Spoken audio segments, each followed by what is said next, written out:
लिए आपके सामने मां रघुराज अच्छी प्लानिंग के साथ राजनाम में पधार रहे हैं।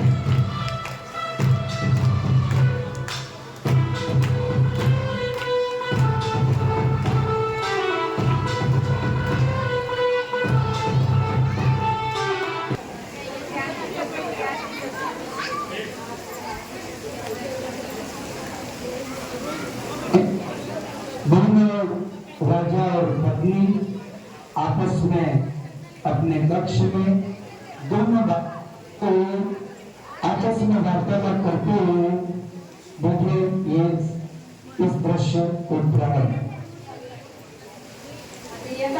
अहमदाबाद के अंबिका नगर में पॉल्यूशन पर्व अच्छे से मनाए जा रहे हैं। बच्चों से लेकर में भी कुछ ना कुछ नियम ले रखे हैं। तो हम भी क्यों इस बार जनता को नियम की परीक्षा के बारे में बताए, क्यों प्रियवत? तुम ठीक कह रही हो। मैं अभी राज दरबार में जाकर मंत्री समक्ष चर्चा करता हूँ। ठीक है, आप शीघ्र जावे। कहते हैं कि राजा का राज्य तभी चलता है जब उसका मंत्री योग्य होता है, और यदि मंत्री योग्य नहीं हो तो राजा का राज्य ज्यादा दिन तक नहीं चलता है। ऐसा राजा विचार कर रहा है कि मेरे मंत्रियों को ये सब जानकारी है कि नहीं, कि उसको 10 लक्षण के बारे में पता है या नहीं, उसने तैयारी की या नहीं।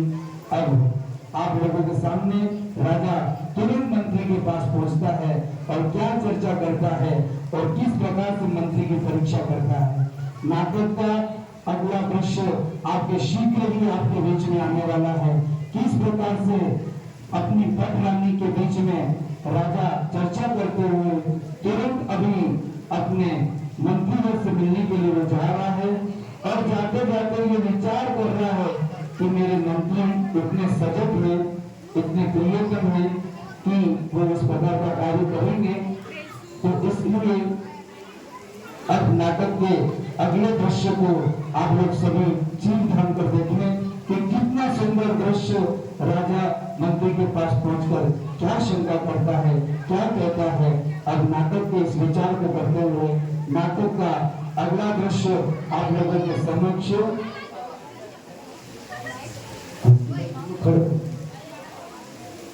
नाटक के अगले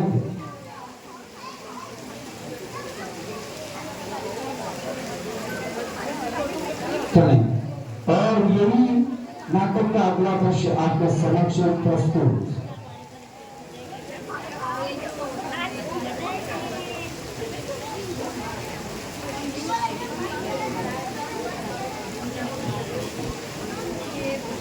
राजन, बहुत दिनों के बाद आप दरबार में पधारे हो, तो आपके लिए कुछ नृत्य प्रस्तुत किया जाए। आपका आदेश है? पेश किया जाए। नृत्य प्रस्तुत हो।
एक बार जोरदार बोलो, राजा जब जब खुश होता है तो ऐसे ही कीर्तन लिखते हैं। एक बार जोरदार पहले बताते राजा के लिए।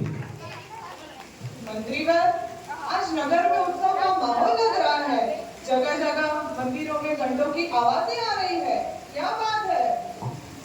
राजन, कल से 10 लक्षण महापर्व प्रारंभ हो रहा है, इसलिए जिन मंदिरों को सजाया जा रहा है। ओहो, 10 लक्षण महापर्व ये महान पर्व है। मंत्रीवर, सारे मंदिरों के शिखरों पर नवीन केसरिया पताकाएं लगाई जाए। नगर श्रेष्ठियों को सूचित कर दीजिए कि वे अपनी सारी हवेलियां सजाए, पूरे नगर में पर्युषण पर्व धूमधाम से मनाए। जो आज्ञा महाराज, जो आज्ञा। और सुनो मंत्रीवर, इन 10 लक्षण पर्व में सांस्कृतिक कार्यक्रमों के अलावा 10 लक्षण विधान रचाया जाए। विधान उपरांत भगवान जिनेन्द्र देव की भव्य रथ यात्रा निकाली जाए। ऐसा ही होगा महाराज। और सबसे महत्वपूर्ण बात मंत्रीवर, इस महान पर्व में किसी भी प्रकार की कोई भी जीवागंत ना हो, इसका ध्यान रहे। मांस विक्रेताओं के प्रतिष्ठान बंद रहेंगे और हमारी आदेश का कठोरता से पालन हो। और याद रहे, राजाज्ञा का उल्लंघन मृत्युदंड होगा। राजन, आपकी आज्ञा की शिक्षा पूरे नगर में प्रसारित की जाएगी। महाराज की जय हो। जो बहुत सुंदर किस प्रकार से 10 लक्षण में किस प्रकार से मांसाहार का त्याग करवाया, ऐसा सुंदर राजा जिसने कहा कि जैन धर्म के 10 लक्षण जब आते हैं तब क्या होता है।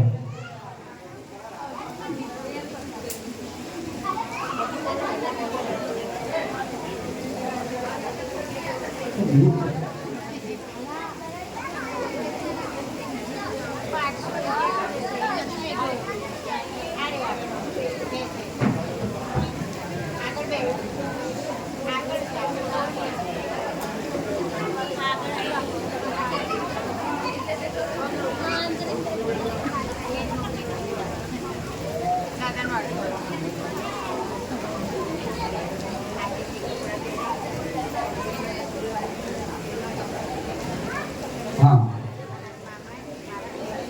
अब एक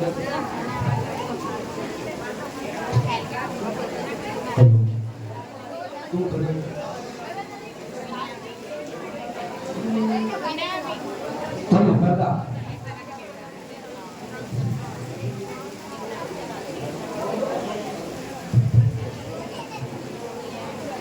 हाँ,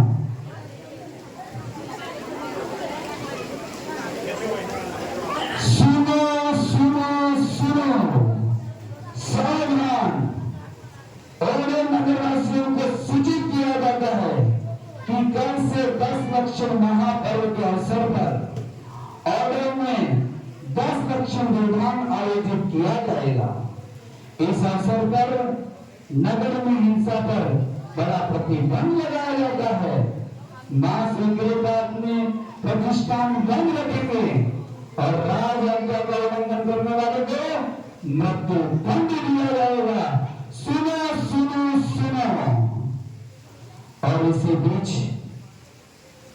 राजा का महाबल पुत्र राजकुमार बल यह चिंता करता है कि मेरे पिता राजा ने इस प्रकार 10 लक्षण महापर्व पर मांस खाने की लत को मना कर दिया है, तो मैं जीवन को किस प्रकार से रहूं। इस सोच में ये राजा का जो पुत्र राजपुत्र है वो बड़ी चिंता में है। इसी बीच इतने में राजकुमार और उसका मित्र आ जाता है। इन दोनों के बीच में एक सुंदर संवाद होता है। क्या बात है युवराज, आज कुछ उदास नजर आ रहे हैं। मित्र, मुझे मांस खाने की तीव्र इच्छा हो रही है। क्या क्या कह रहे हैं युवराज? पर महाराज ने तो 10 दिनों तक हिंसा पर प्रतिबंध लगाने की घोषणा की। यही बात तो ज्ञात है, इसी बात की तो चिंता हो रही है। इसमें चिंतित होने की क्या बात है?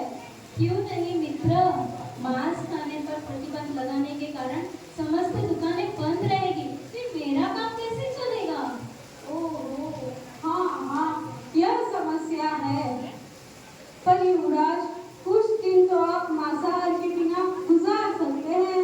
असंभव है मित्र,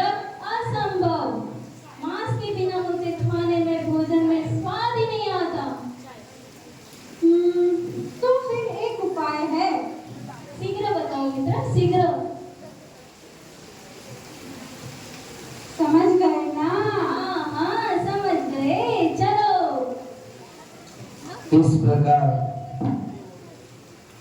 कथा के अंतर्गत राजकुमार बल राजकीय उद्यान में जाता है और अब आगे की घटना क्या होती है वो आपको कुछ समय में ये बताते हुए लिखते हैं। तो कहते हैं कि किस प्रकार से जब वो उद्यान में जाता है और कान में कहते हैं कि जैसे ही पहरेदार को बहुत सारा धन दे देते हैं और धन देने के बाद तो पहरेदार किस प्रकार से बात चलती है उस समय का दृश्य अभी आप लोगों के बीच में प्रारंभ होने वाला है। देखिए तैयार रहे, बहुत सुंदर ये दृश्य है कि राजा के पुत्र को इस 10 लक्षण पर्व में मांस खाने की आदत हो जाती है। वो अपने मित्र से ये चर्चा करता है कि मुझे तो कुछ भी हो जाए, मुझे तो मांस खाना है। तो उस समय राजा का मित्र एक उपाय बताता है कि तुम चिंता मत करो, और दोनों ही क्या करते हैं, हंसते हैं और क्या करते हैं, एक बगीचे में जाते हैं।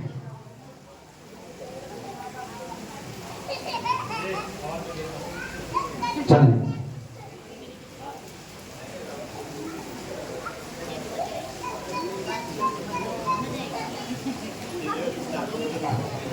और दोनों उद्यान में घूम रहे हैं, पहरेदार अष्टी देते हुए, और उसी समय माली पहुंचता है।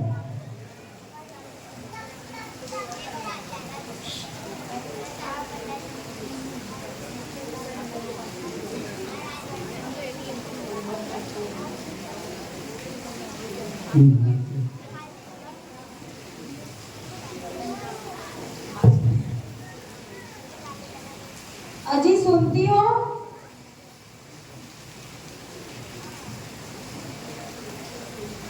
अजी सुनती हो? आज मैंने जो देखा उसे कहने में मेरी जीवा कांप रही है। क्या देखा अभी? आप इतना डर रहे हो? अरे मैं डर नहीं रहा, मैं अपने राजा जी अरे अपने राजा जी तो कितने दयालु हैं। उन्होंने तो ये अपने 10 लक्षण पर्व में पूरे नगर में हिंसा पर प्रतिबंध लगवाया है। अरे अपने राजा जी तो बहुत दयालु है, लेकिन उनका बेटा राजकुमार बल कितना दुराचारी और लोलू भी है। अरे धीरे धीरे कहिए, ये आप क्या बोल रहे हो? कोई सुन लेगा तो? अरे सुन लेगा, मैं किसी के डर से सत्य कहने से नहीं झुकूंगा। अरे बट आप इतने आग बबूला क्यों हो रहे हो? ऐसा आपने क्या देखा? अरे सुन, तू सुनेगी तो तुम भी आग बबूला हो जाएगी। आज मैं जब वन में फल तोड़ रहा था, तब मैंने अपनी आंखों से राजकुमार बल को अपनी रसना पूर्ति के लिए मेढक को मरवा के खा रहे थे। अरे राम, ये तो बहुत बड़ा अपराध हो गया है। वही तो, अब देख, कोई सामान्य प्रजाजन करता तो महाराज उसको फांसी दे देता, लेकिन ये तो अपना खुद का बेटा है, पता नहीं महाराज क्या करेंगे। और देख, मैंने तो किसी से कुछ नहीं कहा, और अपने औडव नगर में अंकेश भैया जी आए हैं, और वो अपने प्रवचन में बार बार बोल रहे हैं कि महिला के पेट में बात नहीं टिकती। तो तू भी तेरे पेट में बात टिकाना और किसी से कुछ मत बोलना। नहीं, मैं किसी से कुछ भी नहीं कहूंगी। माली, मैंने तुम्हारी सारी बातें सुन ली है। तुम्हें मेरे साथ रात दरबार चलना होगा। चलो मेरे साथ। और यहाँ इस प्रकार माली को राज दरबार में ले जाते हैं। अभी आपने जो दृश्य देखा था, जिसमें माली और माली की पत्नी दोनों चर्चा कर रहे हैं, और माली ने क्या देखा था कि युवराज ने प्रदूषण पर्व में 10 लक्षण के दिनों में जहां पर जीव हिंसा का जिसके राजा ने त्याग किया था, और उसी के पुत्र ने क्या कर दिया कि मेढे को खा लिया, जिसके कारण उस दृश्य को माली ने देख लिया। और माली जब अपनी पत्नी से कहता है कि राजा के पुत्र ने ही मेरे को खा लिया। पर उसी समय गुप्तचर ये सारी बातें सुन लेता है। अब आगे गुप्तचर उस माली को वहां पर पकड़ कर ले जाता है। अब आगे राजा के सामने इस प्रकार का दृश्य होता है, उसके लिए आप तैयार।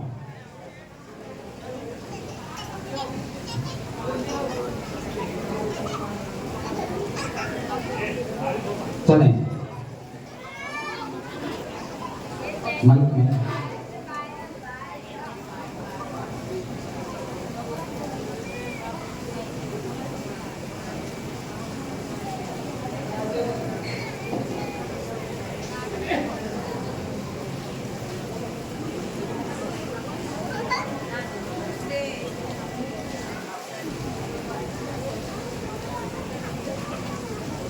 महाराज की जय हो।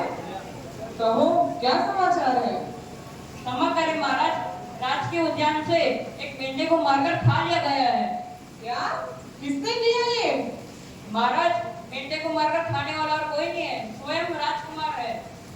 गुप्तचर, तुम्हें कुछ पता है? कुछ पता है क्या बोल रहे हो? कोई सबूत है तुम्हारे पास? महाराज, राज के उद्यान से माली इस बात की साक्षी है। माली, क्या ये बात सच है? क्षमा करें महाराज, आज मैं जब वन में फल तोड़ रहा था तब मैंने अपनी आंखों से राजकुमार वन को मेंढक को मरवाकर खा रहे थे, मैंने खुद देखा। हे भगवान, हमारा पुत्र और इतना क्रूरित कार्य। हम न्याय करेंगे, अवश्य न्याय करेंगे। इस महान पर्व में तुमने ऐसा अनुचित कार्य किया है जिसे तुम्हें मृत्युदंड अवश्य ही मिलेगा। मंत्रीवर, चांडाल यमराज को हमारा आदेश पहुंचाया जाए कि राजकुमार को आज ही मृत्युदंड दिया जाए। ये हमारा आदेश है। जो आज्ञा महाराज, जो आज्ञा। और इस प्रकार राजा ने अपने बेटे को ली, क्योंकि राजा वही श्रेष्ठ होता है जो प्रजा के लिए, सबके लिए समान होता है। उसका एक ही उद्देश्य है कि प्रजा कोई दुखी नहीं हो।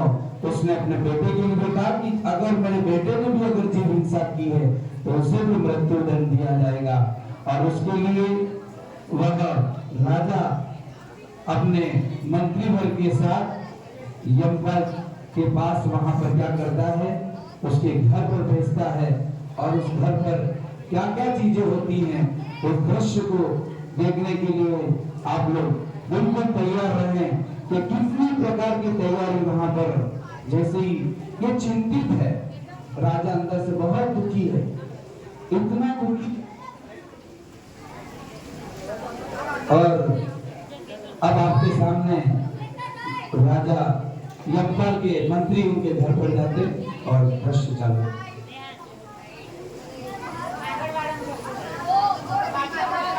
राजा के सिपाही आ रहे हैं। लगता है जरूर आज किसी को मृत्युदंड देना है, पर आज तो चतुर्दशी है और मेरा नियम है कि मैं चतुर्दशी के दिन किसी भी प्राणी का वध नहीं करता और किसी को मृत्युदंड नहीं देता। इसीलिए मैं उनके सामने नहीं जाऊं तो ही अच्छा है। सुनती हो? हाँ, अभी आई। देखो, आज चतुर्दशी है और आज मेरा नियम है, आज मैं किसी को मृत्युदंड नहीं दे सकता। अगर कोई बुलाने आए तो कह देना कि मैं घर पे नहीं हूँ। स्वामी, आप चिंता मत करो, मैं सब संभाल लूंगी। ठीक है।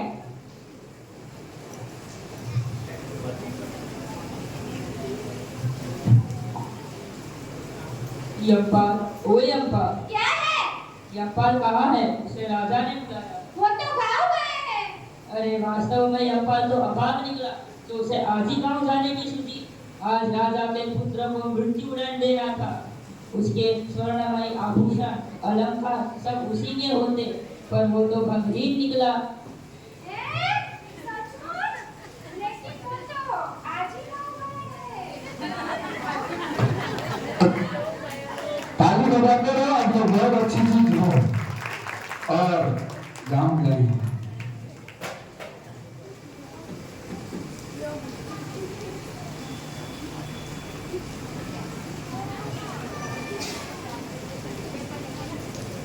और इस प्रकार इशारा करते हुए समझा रहे हैं और उसी समय मंत्री वहां पर सामने आ जाते हैं।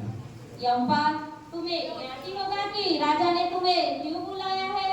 हाँ मंत्रीवर, पर आज मैं राज आज्ञा का पालन करने में असमर्थ हूँ। मैं आज किसी भी प्राणी का वध नहीं कर सकता, किसी को मृत्युदंड नहीं दे सकता। हा हा हा, सो चूहे खाकर बिल्ली हज को चली। वाह यमपाल वाह।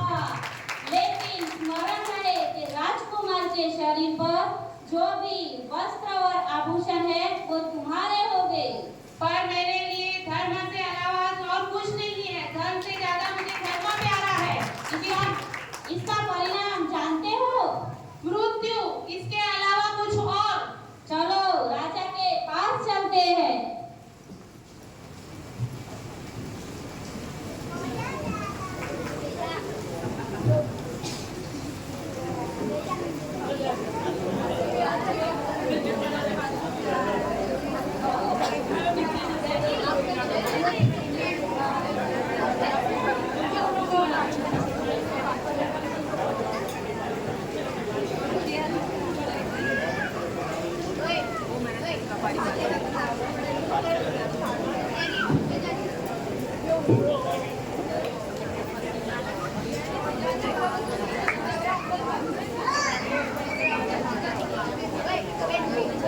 अब यहाँ से मंत्री राजा के पास यमपाल को लेकर जाता है और पुनः राजा के पास मंत्री पहुंचता है और उस समय क्या क्या घटना घटती हैं उस समय का दृश्य आपके सामने हाजिर।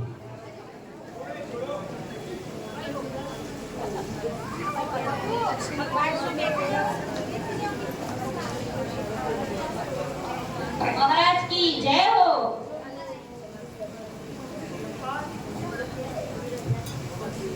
यमपाल, हमारे पुत्र ने राजाज्ञा का उल्लंघन किया है। इन महान पर्वों में जो पर्युषण पर्व साल में 3 बार आ रहे हैं उसमें उसने अनुचित कार्य किया है। प्राणनाथ, मैंने आज तक आपसे कुछ नहीं मांगा। मेरी एक इच्छा तो पूरी कर दीजिए। ये राजभवन में जो दिख रहा है वो सब तुम्हारा ही तो है। पुत्र मोह में ऐसा कुछ मत मांग देना जिसे मैं देने से मना कर दूं। हे प्राणों से प्रियतम, आप मेरे बेटे को माफ कर दीजिए, उसको जीवन दान दे दीजिए। मैं आपका ये एहसान कभी नहीं भूल पाऊंगी। ये असंभव है। तुम पुत्र की मोह में धर्म को भी भूल गई हो। ऐसे महान पर्वों में पुत्र ने अनुचित कार्य किया है, उसे तो अवश्य मृत्युदंड ही मिलेगा। तुम जाओ यहाँ से और राजकार्य को अपना कार्य करने दो।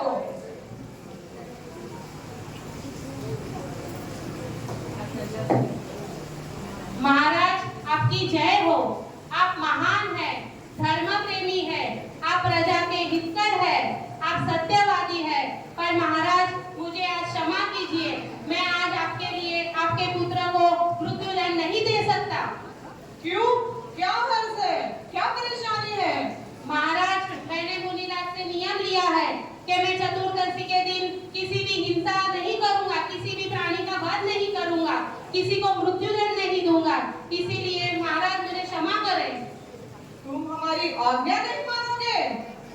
महाराज, मेरे लिए नियम से बड़ा और कुछ नहीं है और मैं मेरे नियम नहीं तोड़ूंगा और मैं आज आपकी आज्ञा का पालन नहीं कर सकता। महाराज, मुझे क्षमा कीजिए। तुम जानते हो राजाज्ञा का उल्लंघन क्या परिणाम हो सकता है? तुम्हें भी मृत्युदंड दिया जा सकता है। नहीं महाराज नहीं, इतने कठोर मत बनिए। मेरे पति को छोड़ दीजिए। इसके लिए मैं आपकी माफी चाहती हूँ। सुनो, संसार में जिस जीव ने जन्म लिया है उसकी मृत्यु निश्चित है। अगर मेरी मौत आती है तो आई ही, पर आप ऐसे विकल्प मत करो व्यर्थ में आके। इसीलिए महाराजा को जो निर्णय लेना है ले लेने दीजिए। मंत्रीवर, जो आपने महाराज। पुत्र राजकुमार के साथ साथ इस यमपाल को भी मृत्युदंड दे दीजिए। पिघला दो समुद्र में। जो आज्ञा ऐसा ही होगा। और इस प्रकार आप लोगों ने देखा कि यमपाल की पत्नी भी होती है और दुखी होने के बाद राजा के सामने गिड़गिड़ाती हुई कहती है कि हे राजा, आप इतने निर्दयी मत बने, मेरे पति को छोड़ दें। मेरे पति ने ऐसे क्या काम किए हैं, ऐसा क्या कष्ट किया है, आप उसको छोड़ दें। पर यादव कहता है कि मेरे पुत्र के साथ इस यमपाल को भी क्या कर दो, मृत्यु दंड दे दो। तो देखिए यमपाल क्या कहता है, कुछ भी हो जाए, नियम तो नियम होता है। चाहे मेरी मृत्यु आज नहीं तो कल भी मेरी मृत्यु होगी, पर मैं नियम को नहीं तोड़ सकता। इस प्रकार का कितना दृढ़ निश्चय हो यमपाल, और आज तो भगवान का स्मरण कर रहा है, उस मुनि को याद कर रहा है, जिस मुनि ने उसको उपदेश दिया, उस नियम को उसको वो पालन कर रहा है। वो ध्यान में कितना मग्न है, उस मुनि का चिंतन कर रहा है, और वास्तव में चिंतन करते करते आज उसे मृत्यु का भी डर नहीं है कि मृत्यु आज नहीं तो कल आनी है, कल नहीं तो आज आनी है, मरना तो है, लेकिन मरण के समय मैं धर्म को नहीं छोड़ूंगा। इस प्रकार का चिंतन करते हुए अब अगला दृश्य क्या होता है, धीरे धीरे देखें, और जो चांडाल को क्या करते हैं, समुद्र में फेंक दिया जाता है। और समुद्र में जैसे ही फेंकते हैं, और यहाँ पर आप लोग दृश्य देख रहे हैं कि यमपाल के लिए देवता लोग क्या बना रहे हैं, सिंहासन बन गया। और दूसरे दृश्य में आप देख रहे हैं, उसके पुत्र को नगर में खा लिया। कहते हैं जहाँ धर्म है वहां पर हमेशा जीत होती है, और नियम अगर व्यक्ति के पास हो तो निश्चित उस नियम की परीक्षा अवश्य होती है। इसलिए अपने जीवन में नियम को अंगीकार करो, चाहे प्राण भी चले जाए, पर अंत समय तक नियम को मत तोड़ना। इसलिए किसी ने कहा है कि घुटनों के बल चलते चलते पांव खड़े हो जाते हैं, और छोटे छोटे नियम एक दिन बहुत बड़े बन जाते हैं, बहुत बड़े बन जाते हैं। इस प्रकार से यमपाल चांडाल की जीत रही, और नियम की परीक्षा अवश्य ही। अब इस प्रकार से आप लोगों को इस कहानी से, इस कथा से, कि अष्टमी और चतुर्दशी ये जैन धर्म के सबसे महान पर्व है। इस महान पर्व में हमें क्या नियम लेना चाहिए कि हमें चाहे कुछ भी हो जाए, हम इन दिनों में हरी नहीं खाएंगे, इन दिनों में किसी भी प्रकार का पाप नहीं करेंगे, ब्रह्मचारी से रहेंगे, व्रतों का अनुसार करेंगे। इस प्रकार से सबने नियम लिए, और अब मैं एक एक ने जिस प्रकार से अपने यहाँ पर पात्रों का रोल किया, मैं उनको आमंत्रित कर रहा हूँ। सबसे पहले जिन्होंने राजा का रोल किया उनका नाम क्या है, और वह है आइए, और अपना अपना एक एक डायलॉग को बोलते जाएंगे।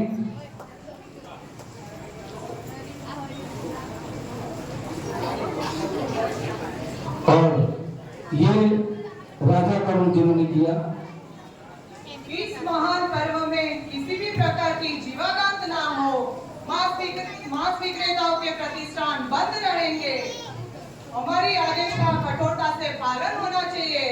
याद रहे, राजाज्ञा का उल्लंघन दंडनीय होगा। जोरदार ताली बजाइए, सुंदर है। इसके बाद मंत्री का जिन्होंने रोल किया वो यही की ममता गांधी। आइए ताली बजाते रहे, इनका प्रोत्साहन करें। सो चूहे खाकर बिल्ली हज को चली, वाह यमपाल वाह। और इसके बाद जिसने राजा की पत्नी का रोल किया, ऐसे तेजल कोटड़िया,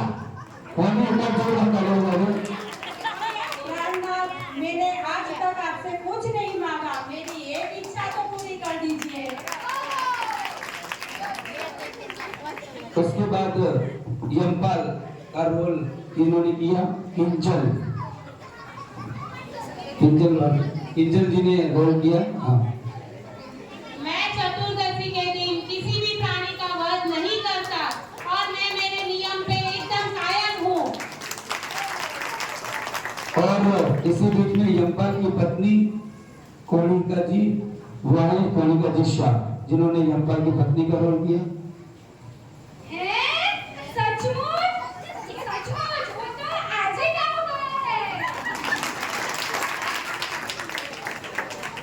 और जिन्होंने राजकुमार बल का रोल किया था वो प्रीति जी, वो भी आ रहे हैं। जोरदार तालियों के माध्यम से सम्मान करें। असंभव है मित्र, असंभव। हाँ, माली का रोल जिन्होंने किया था वो है कोमल दोषी। कोमल दोषी सुन ले तो सुन ले, मैं सत्य कहने से किसी से नहीं डरता। जोरदार ताली की बात। और मित्र का रोल किया छाया दोषी। दोषी कुछ दिन तो आप मसाल के बिना गुजार सकते हैं। अब आप लोगों ने ये तो देख लिया माली तो आ गया, और माली की पत्नी के बिना तो काम तो क्या करे तो अभी आपको बताएंगे। आइए, और जिनका नाम है रिपल शाह। राम राम राम, ये तो बहुत बड़ा अपराध हो गया। जोरदार ताली बजाते हैं। और दोनों ने क्या कहते हैं, संदेश वाहक और सेनापति, गुप्तचर जिसको कहते हैं, नैमिल और वृक्षल। हाँ, वृक्षल साहब। माली, मैंने तुम्हारी सारे बातें सुन ली है, चलो मेरे साथ राज दरबार में। जोरदार ताली के माध्यम। हाँ, वृक्षल नैमिल जिन्होंने बहुत अच्छा रोल किया है। यमपाल, ओ यमपाल। अब सब एक साथ। हाँ, और मित्र का रोल हो गया। चले सभी एक साथ पहुंचे।